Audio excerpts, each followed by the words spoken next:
Imagine standing on a chessboard where the rules change every time you make a move, and the pieces aren't just wood or plastic. They represent national security, the sanctity of your vote, and the flow of billions of dollars. Today, we are pulling back the curtain on this high-stakes game. We are diving deep into the mechanics of modern political strategy, looking at everything from the threat of political terrorism to the fierce battles over voter integrity, and finally, the curious case of legislative promises and the financial leverage of political accounts. To do this, we aren't just reading the headlines. We are applying serious analytical frameworks: SWOT, MOST, PESTLE, SPEAR, and even a bit of classic game theory. It sounds like a lot of acronyms, but when you strip away the jargon, what we are really talking about is mapping human behavior under extreme pressure. If you look at the current landscape, whether it is the fear of political violence or the debates over who gets to vote and how, we are witnessing a massive, multi-front strategy game.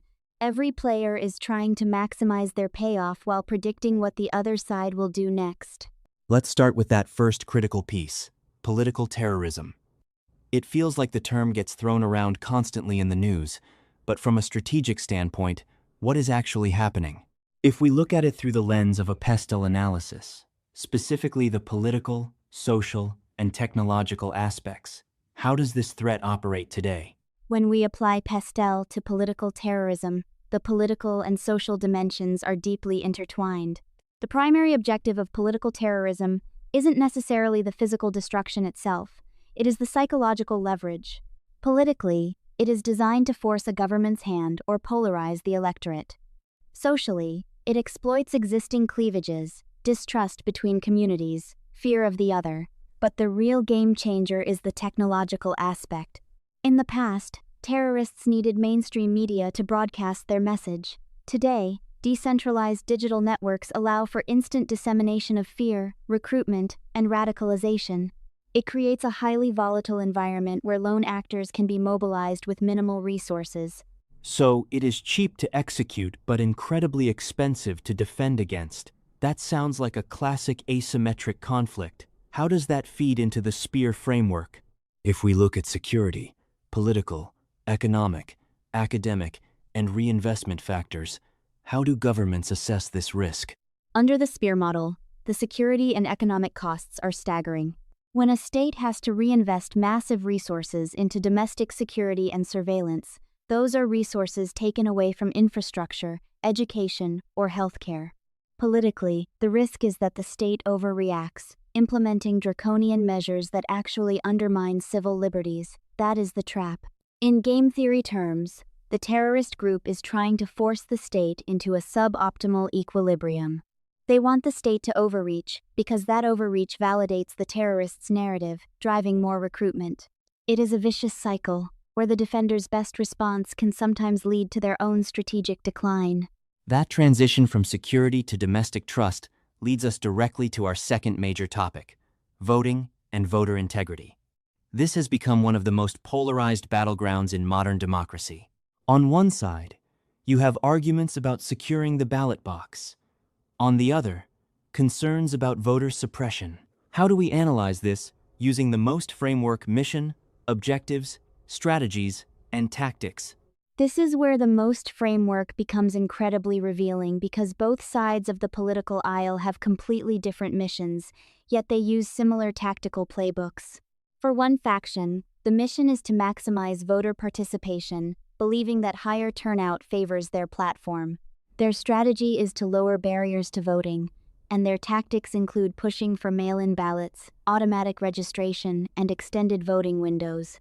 For the opposing faction, the mission is to ensure absolute certainty and security in the outcome, often under the belief that tighter controls prevent fraud. Their strategy is to restrict the voting process to verifiable, easily monitored channels, using tactics like strict ID laws, purging voter rolls, and limiting drop boxes. But if you look at this through a SWOT analysis, the strengths and weaknesses of these positions are fascinating. The strength of the high security argument is that it builds confidence among a specific segment of the population that the rules are being followed. But the weakness is that it can alienate and disenfranchise legitimate voters, which is a massive threat to the overall legitimacy of the democratic system. Conversely, the strength of the open access model is inclusivity, but its weakness is that any administrative error or systemic vulnerability can be weaponized by opponents to sow doubt. It seems like a classic zero-sum game where neither side can agree on what a fair game even looks like. Exactly. In game theory, we call this a coordination failure. In a healthy democracy, the rules of the game are supposed to be agreed upon by all players. But when the rules themselves become the primary source of conflict, you enter a state of instability. If player A believes player B is going to cheat, player A's dominant strategy is to preemptively challenge the rules or refuse to accept the outcome.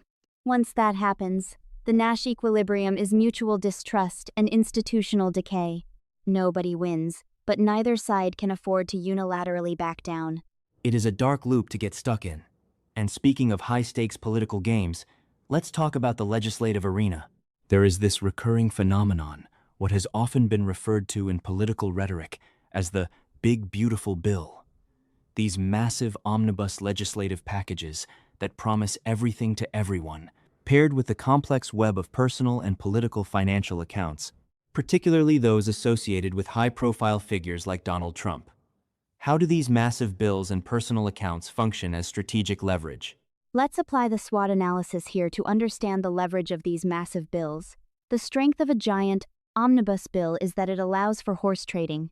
You bundle infrastructure, tax breaks, and pet projects together so that every lawmaker can find something to take home to their constituents. It is the ultimate tool for building a coalition. The weakness, however, is that they are so large and complex that nobody actually reads them in their entirety. This opens up massive opportunities for special interests to slide in favorable clauses, creating a threat of public backlash once the details emerge. And what about the Trump accounts? Not just the financial ones, but the political action committee accounts, the social media presence, the brand equity. How does that fit into a political actor's most framework? If you look at the Trump accounts through the most lens, the mission is long-term political influence and protection against legal or political adversaries. The objective is to maintain a loyal, highly mobilized base of supporters. The strategy is to bypass traditional media channels and control the narrative directly, using the accounts to raise funds, endorse allies, and punish detractors. The tactics are the daily social media posts, the targeted fundraising emails, and the high-profile rallies. These accounts act as a war chest and a megaphone combined. In the political marketplace, attention is the ultimate currency, and those accounts are the bank. It is fascinating because it blurs the line between public governance and private enterprise.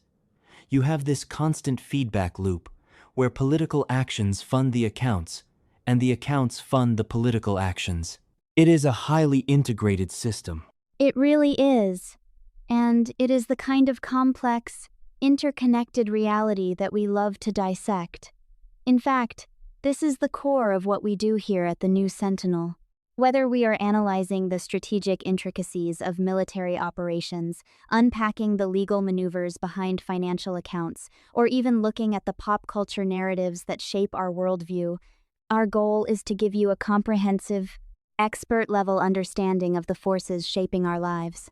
We don't just skim the surface. We dive deep so you can stay both informed and entertained in a world that often feels chaotic.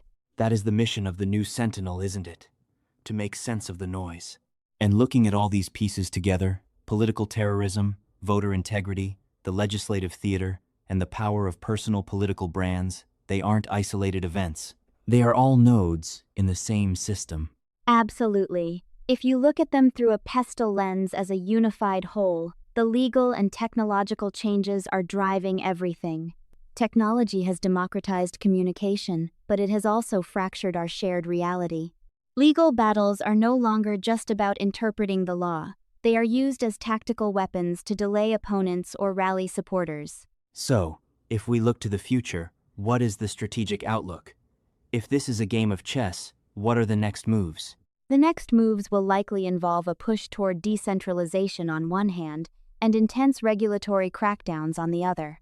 Governments will try to secure their systems, whether that is voting infrastructure or financial networks, while political actors will continue to find loopholes, using decentralized platforms and alternative financial mechanisms to maintain their influence. The key for citizens is to understand the rules of the game. Once you see the strategies, the tactics, and the payoffs, the chaos starts to look a lot more like a calculated plan. And that is perhaps the most important takeaway. The noise of the daily news cycle can be overwhelming, but when you apply structured thinking, the patterns emerge. We have to keep asking ourselves, who benefits from the current state of play, and what are they willing to risk to keep it that way? Thank you for walking us through these complex frameworks today. To our listeners, keep analyzing, keep questioning, and we will see you next time on The New Sentinel.